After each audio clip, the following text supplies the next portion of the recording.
Live from our 7 Tasmania studios, your nightly news with Kim Miller begins now.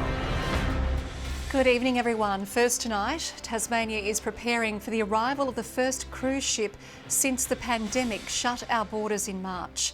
The government is confident its protocols will prevent another outbreak, but it's already facing questions over whether our embattled health system is ready.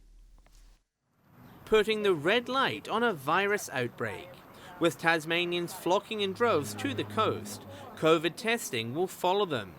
Mobile clinics hitting the road again in January, stopping at St Helens, Swansea, Smithton, Strahan and Queenstown. We do need to remain vigilant. Coronavirus is still a threat and we need to make sure that we're maintaining our high testing numbers. The government keen to keep testing numbers high, with current rates fluctuating by the day. In the 24 hours to 6 p.m. last night, we saw over 600 tests, which was great. However, they were slightly lower on Sunday. In the meantime, another test is on the way for Fortress Tasmania, with the drawbridge being open to cruise ships this week. Coming from Cairns, the Coral Discoverer is the first to dock since the pandemic began. The company says it has strict health protocols in place, but Labor says it will be met with mixed emotions. I think every Tasmanian would take a deep breath and worried about the return of cruise ships, so we need the confidence to know that the government are investing the resources. People are waiting a couple of days to get a test, so we're still very concerned that even after all this time, they haven't actually built our health system to where it needs to be. We have to look at how we can do things safely. We're not going to make any decisions or take any steps that are not safe for Tasmanians. Every decision that is made is scrutinised. Some, however, are itching for their return. Bonorong Wildlife Sanctuary in the past, a hotspot for those visiting by ship. There's probably 7 or 8 of our staff that wouldn't be employed without cruise ships. For a business like ours, our very best month has been 67% down and a lot of the others have been 90% down. So we are really reliant. A moment of truth in the road back to normality. John Hunt, 7 Tasmania News. A 43-year-old man is in a serious but stable condition after a motorcycle crash at Buckland around 9:30 this morning. The air ambulance helicopter landed on the Tasman Highway, airlifting the old beach man to the Royal Hobart Hospital. Traffic remained backed up along the busy road throughout the morning as police continued investigations into the cause of the crash. A man accused of murdering a woman at a Launceston residence has appeared in court. German national Tobias Pick is facing murder and stealing charges after police found the body of 49-year-old Jinggai Zhang in a Wellington Street residence. Mr Pick will reappear in court late next month. He has been remanded in custody until then. A professional standards investigation is underway within Tasmania Police after a man died on the Tasman Peninsula yesterday. The man in his 30s was located at Eagle Hawk Neck following an incident at White Beach earlier in the day. Interaction involved police using capsicum spray. The man sustained a knife wound to his chest and inquiries at this stage suggest that it was self-inflicted. Sadly, the man died at the scene. Police say the incident was isolated and if you or anyone you know needs help, contact Lifeline on 13 11 14. As we edge closer to the end of 2020, New Year's celebrations are already in full swing across the state. Our reporter Meg Sydes joins us now from one very special event in Hobart. Good evening, Meg. Now, this is the first major performance in Tasmania for months. That's right, Kim. People will soon begin filing in here for the Veronicas to take to the stage a little later this evening. Now, this is one of the very first large-scale music events to be held in Tasmania since March when everything shut down. And tonight's concert will give us a little bit of an idea of what events will look like tomorrow night, with strict COVID-safe rules being enforced. The audience are split up into 3 different sections here, with people encouraged to socially distance and limits on the number of people dancing. People have also been encouraged to bring chairs and picnic rugs, while police are already warning they'll be out in force this New Year's. We're not the fun police. We are here to try and, to encourage people to have a good, fun, safe time. It's just a matter, like always, just take care, enjoy the moment as much as you can, but just do it safely. And for any parties going ahead tomorrow night, people are being reminded public health restrictions and gathering limits are still in place. Police will be conducting patrols right across the state to keep everyone safe. And Kim, authorities are reminding people it's important this year more than ever to take care of each other this New Year's. Well, a crew aboard a sinking boat has been rescued by Tasmania Police after the vessel started taking on water this afternoon. The 8-metre boat was towed to Lewisham by authorities. Following reports, it was slowly sinking at Gypsy Bay near Primrose Sands. Police say the skipper was eventually able to repair a leak with the water subsiding. The 2 people on board were wearing life jackets and no injuries were reported. As 2020 comes to an end, we have the final in our series, wrapping up the political year with a one-on-one interview with Premier Peter Gutwein. It has been less than 12 months since he stepped into the top job. Tonight, he reflects on the challenge of charting the state through a pandemic and being separated from his own family for much of the year. 2020 started with a political shock. I'm today announcing that I'll be resigning as a member of our state's parliament. A move that even his friend and colleague of 18 years didn't see coming. He spoke to myself and Jeremy before the Cabinet to let us know that that was what his decision was. And it'd be fair to say I tried to talk him out of it. I was very comfortable being Treasurer and he was a very good Premier. The future leadership trio, Peter Gutwein, Will Hodgman and Jeremy Rockcliffe, entered Parliament side by side in 2002. I would have much preferred the old team to stay as it was, with Will as Premier and Jeremy as Deputy and myself as Treasurer. But when it became very, very clear that Will had made his mind up and he was firm, I decided at that point that I wanted to put my name forward. And despite some advice from his predecessor, work hard, it's a big job. Peter Gutwein had no way of knowing exactly how difficult his first year as Premier would be. There was no rule book for this, and the pandemic plans that had been written, they didn't countenance COVID-19 to the extent that we've had to face up to this challenge. That didn't make the blow any less painful, as businesses were forced to shut when coronavirus reached Tasmania. I've worked all of my life and my time in public life has been about providing opportunity for people, assisting people to ensure that they could build a business and employ Tasmanians, and to actually have to make that decision was very, very difficult. But he says the most difficult moment of the pandemic came at the height of the northwest outbreak. That unfortunately 13 Tasmanians had lost their lives to this dreadful disease was the most difficult, toughest and most dreadful thing that I've had to do this year, to be frank. The pandemic not the only challenge for the new Premier. A series of allegations of child sex abuse within government institutions spanning at least 3 departments. We need to deal with this matter once.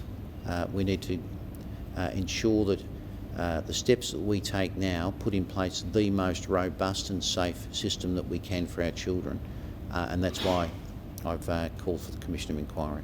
After a tumultuous year, the Premier says he's committed to the job, batting off speculation of an early election. I'm planning to run full term. I've said that clearly. I've heard the rumours. Look, I've got a lot of things that I want to get done. COVID will continue to present us with challenges, but importantly as well, we will have the rollout of the vaccine that we need to manage next year as well. And what I want to ensure is that we do that appropriately, responsibly and professionally. The outbreak in Sydney already challenging his plans for a break over the holiday period.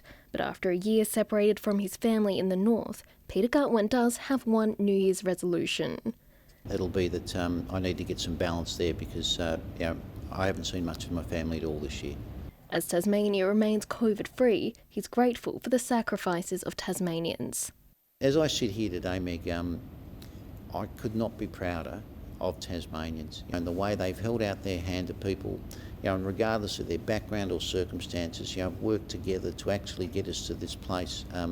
It's been a fantastic effort by all of them. I'm very thankful. Meg Sydes, 7 Tasmania News. Labor is calling for answers as to why the Erwick racetrack is unfit for use, just 10 months after a $12.5 million redevelopment was completed. Work has begun on fixing issues which caused Sunday's Tasmanian Guineas meet to be abandoned 5 weeks out from the Hobart Cup. The opposition says it's a bad look for the industry, which has suffered through a difficult year. There's lots of blame being thrown around, but someone needs to take responsibility and someone needs to make the decisions to improve the circumstances for racing participants. This decision wasn't taken lightly. This decision was made in the best interests of the jockeys and the thoroughbreds. The next race day isn't scheduled at the track until January 24th. Well, a farm on the northwest coast is showcasing some creative regenerative farming techniques. It's part of a new wave of agri-tourism businesses taking customers to the paddock. Here at Guide Falls Farm, they're doing things a little different to traditional methods. We produce beef, lamb, pork, chicken and eggs. All of them are rotated around our farm at different intervals, and that leads to really productive, fertile landscapes because there's manure being deposited everywhere they go, but also the land's getting the rest that it needs. Having previously worked for the Department of Agriculture, Rachel JACKA wanted a change and the chance to be an example for positive farming. We're open to the public because we want people to see what's possible in agriculture. Our story is all about paddock to plate, and we want people to see what that means to them. Now they're looking to expand and bring more people onto the farm. So our original farm shop when we bought the farm was fairly degraded, so we're going to spend some funds on upgrading that into a complete paddock to plate restaurant. I think agri-tourism is likely to be a focal point for this region in the times to come. Those in the region believe it's positioned to be the epicentre of a booming agri-tourism industry. As our visitor market becomes more socially aware, and that's certainly a strong trend, they're more and more eager to understand the provenance of their food, where it comes from, and making sure that it's ethically sourced. It's something local operators are seeing, and the hands-on experiences they deliver aim to do that. I think people want a really unique experience when they come to a place like Tasmania. They want to see, touch, feel, smell, taste. They want all the senses engaged. Josh Duggan, 7 Tasmania News. And Penguin has become the centre of the athletics universe, with Stuart McSwain setting the world's fastest time for the mile this year. While today, world champion cyclists have graced Georgetown for its first ever Christmas carnival. The flat track would have felt foreign, but it was only fitting Georgia Baker made Georgetown home. She hasn't raced here since her junior days, but Baker was all-conquering on the 390-metre loop, passing Amalia Langham of Burnie and Hobart's Jessie Sawyer with half a lap to go. One final look confirmed she'd surely become Georgetown's first women's wheel winner. But Georgie Baker, ladies and gentlemen. I had a few good teammates out there that helped me get to the front markers as well. The Tokyo Olympics will be a vastly different feeling. Likewise, her pre-game schedule. We're doing the Tour Down Under and Road Nationals, so that's a little bit different from our track preparation that we've been doing earlier in the year, but it's nice to switch things up. Another more accustomed to the international circuit, Nathan Earl, but a similar glory would be absent in his wheel race. The men's title was hotly contested, with Aaron Jones fighting with Burnie's Dalton Stretton for the lead at the bell, but the 17-year-old Stretton broke away for victory. Scratch marker Luke Plapp second. And Stretton takes it out from Luke Plapp. When I got to the line and they didn't come round, I was very happy. He'll try to back it up at his home circuit in Burnie. Hopefully we can see how the heats work out and we can get a few boys through the final. And then, have another dig from there, see how we go. Flynn Reitsma was first across the line in the under-17s wheel. Georgetown's first Christmas carnival brought a touch of nostalgia. After all, the track is home to cycling legends Danny Clark and Jeff Leslie. This is great today. This is like going back to the early 70s, 80s, you know, with the amount of people here. While last night, Penguin became part of athletics history. Stuart McSwain setting the fastest time for the mile ever run on Australian soil and the quickest in the world this year. He's absolutely flying! McSwain covering the distance in just over 3 minutes 50 seconds. Tomorrow night, he'll be covering the distance again on the grass track in Burnie. Good evening everyone. 23 degrees in Launceston today, Burnie 22, 21 in Hobart and 19 in Devonport. Cressy the state's top today with 26 degrees, 23 at Friendly Beaches and Grove, Smithton 22 and the islands Low Head, Strawn and Lyowini all 19. Low-level cloud can be seen over the west, south and east of the state today, with wisps of higher cloud seen crossing Tasmania through the afternoon. Further out, convective activity can be seen along the New South Wales and Queensland coastlines, while thunderstorms are developing over the top end of the country along the surface trough. Tomorrow's chart shows a high-pressure system lying to the west of Tasmania and extends a ridge over central Australia. A cold front lies to the southwest of Western Australia. Southeast to easterly winds tomorrow, 10 to 20 knots, increasing to 20 to 30 knots in the central west later in the day. And there is a strong wind warning current for western coastal waters from Low Rocky Point to Sandy Cape.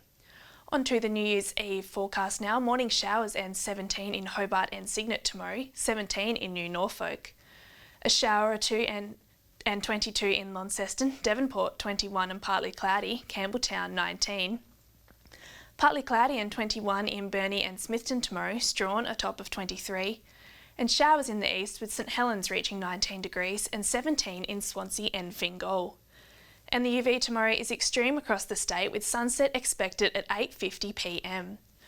Looking on to New Year's Day now, showers about the northeast but fine elsewhere. Showers about the northeast on Saturday, extending statewide in the afternoon, though mainly inland. And on Sunday, showers most likely in the afternoon. 32 in Perth tomorrow, sunny and 29 in Adelaide, a shower or two in Sydney and Brisbane, and 32 in Cairns and Darwin. And currently Hobart, cloudy and 15, partly cloudy and 19 degrees in Launceston, and also partly cloudy in Devonport with 18 degrees. And Kim, that's weather tonight. Thank you very much, Chelsea. We'll see you again tomorrow. And that is your news for now. I'll be back later with updates, but the cricket is next. Thanks for joining us tonight. Good night.